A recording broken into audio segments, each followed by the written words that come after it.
We now come to the final two questions. Both relate to part 2 of this Rashi, the Medrash Haggadah. The Bereshit Rabbah, as quoted by Rashi, provides us with two explanations as to why Esav emigrated to Eretz Edom. And as Rashi notes, this is a Medrash Haggadah for the words Mipnei Yaakov Achiv. Over and above the number of difficulties that we have touched upon earlier, the most obvious problem is that Rashi's inclusion of this Medrash Haggadah does not belong in a commentary to Pasuk Zayin, but rather to Pasuk Vav, in which we are told Vayelech el Eretz Mipnei Yaakov Achiv, and the problem addressed by the Medrash is the link between Yaakov's arrival and Esav's departure.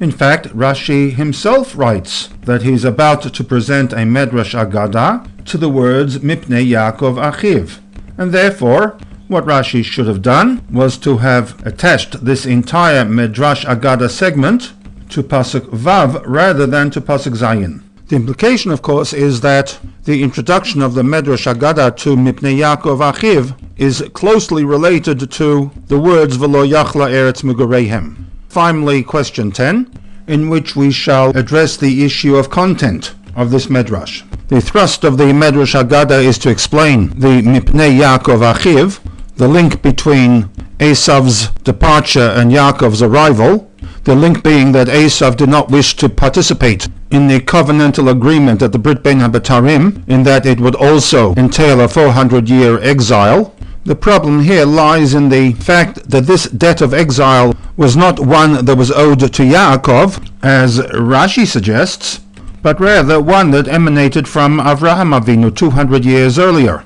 When Rashi, in quoting the Medrash, adds the words Mipnei Yaakov Achiv, he is linking this debt of exile to Yaakov. Esav was not a debtor of Yaakov, but rather a debtor of Avraham, and upon the death of Avraham, that debt was transferred to his son Yitzchak, the father of Yaakov and Esav, who, incidentally, at this point in time was still alive.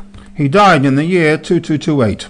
By including the words Mipnei Yaakov Achiv, Rashi seems to link the debt of exile to Yaakov, an assertion that, on the surface at least, does not appear to have a textual basis.